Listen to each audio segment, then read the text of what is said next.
Assalamualaikum warahmatullahi wabarakatuh. Berjumpa lagi untuk pembacaan sebuah keberhasilan yang DIS 12 yang berjudul Tetap Dibina.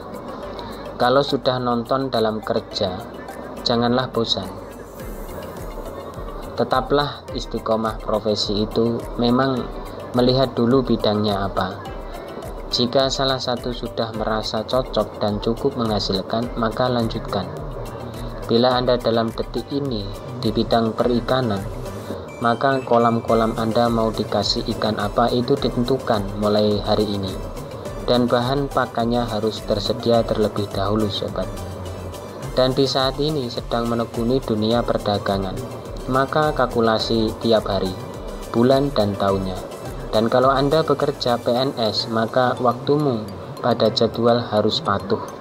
Dan tidak baik mencuri waktu dengan datang terlambat. Tetap binalah apapun kesibukan Anda di saat ini. Untuk judul yang kedua adalah menegaskan.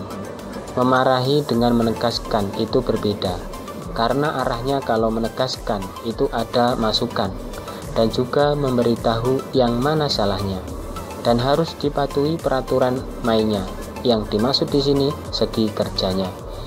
Beda kalau memarahi, bisa-bisa arahnya akan memecatmu atau PHK karena kesalahannya selalu berulang-ulang dan bila bekerja selalu teledor dan amat sembarangan serta bertele-tele. Memenuhi beberapa poin di sini bahwa poin 1 menegaskan itu untuk lebih baik dalam bekerja. Memarahi menjadi poin terakhir, bisa dimaafkan kalau tidak begitu parah kesalahannya. Dan bisa jadi atasan Anda seperti itu untuk membuat Anda jera. Untuk judul yang ketiga adalah membedakan antara harga tinggi dan rendah. Walaupun sama barangnya, contoh beras. Bila Anda masih main oplos, hendaknya dihentikan. Berbohong dalam campuran itu akan membuat kecewa konsumen dan pelangganmu. Yang menjadi mencolok pedagang buah-buahan bila dicampur akan ketahuan curangnya. Apalagi Anda pedagang sayuran, semisal saja kacang panjang. Apa masih tega bila dicampur yang kacangnya pendek-pendek, jelek dan ada ulatnya? Tak lupa juga untuk pintar membedakan antara yang mutu dan rendah. Apalagi mereka yang berjualan keliling di depan rumah Anda, dia amat rutin dan juga setia pada pelanggannya. Itu pun juga semata-mata demi mencukupi kebutuhan hidupnya.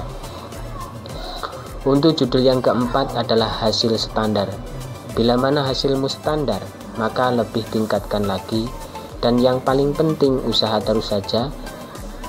Kita yang masih mempunyai penghasilan berarti sudah mampu berkarya dan memenuhi kebutuhan. Walaupun tidak begitu banyak dalam penghasilan, jangan ngeluh. Justru malah dicari supaya lebih mengerti permasalahannya. Kok bisa hasilnya tidak maksimal begitu? Setelah tahu, maka lekas memperbaiki. Mampukah Anda untuk bisa memahami penjelasan di atas tadi? Aku husnudon bahwa Anda sangat bisa memahaminya, kawan. Pesan indah untuk Anda. Bila mempunyai hasil yang tinggi, jangan lupa beramal di masjid atau madrasah dan lebih baiknya di pantai asuhan. Untuk judul yang kelima adalah memberi modal. Dengan persetujuan dan juga deal dalam berbisnis, berarti mereka sistemnya musyarakah atau sekutuanan, atau bisa dibilang kerjasama. Ini diperbolehkan dan bagus. Contoh kita iuran untuk memborong semangka, kemudian dihargai sekian kepada petaninya. Lalu kau jual di pasar.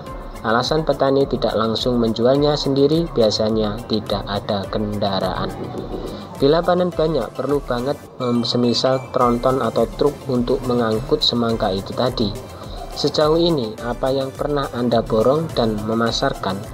Bila musim panen tiba, siapkan uang untuk memborongnya, sobat. Tidak hanya semangka, bisa juga buah melon, durian, dan juga apel dan sebagainya. Begitu kalau bisa. Untuk judul yang keenam adalah belum punya. Mencarilah kalau merasa belum punya, karena pinjam itu bersifat sementara. Ambil contoh saja meminjam perahu untuk mencari ikan atau menyewa. Memang kalau belum mempunyai harus begitu. Itu pun kalau Anda hidupnya di pesisir pantai dan penghasilannya melaut dari cari ikan. Menjemur ikan hasil tangkapan dikasih air garam. Walaupun ikan itu tadi dari laut, rasanya belum tentu asin, tentu tawar.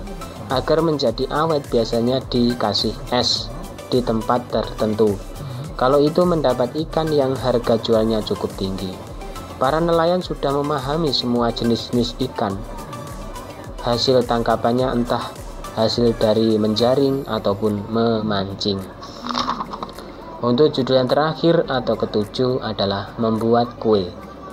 Bahan-bahan yang sudah Anda ketahui seperti tepung beras, vanili, gula, karnifan, dan air sedikit warna, alat oven, dan jangan lupa cetakan-cetakan cantik, lucu, dan asik. Harusnya sudah mempunyai. Nah, para ibu-ibu kreatif resep Anda mainkan.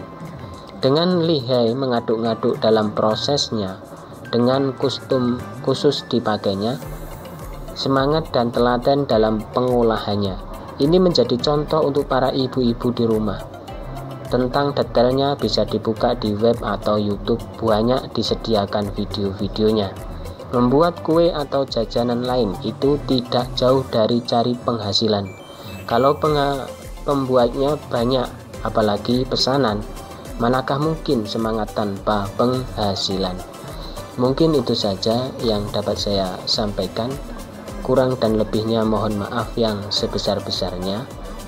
Untuk judul yang selanjutnya adalah tak buat-buat. Mudah-mudahan kita dapat berjumpa lagi yang di selanjutnya. Wa'afu minkum. Assalamualaikum warahmatullahi wabarakatuh.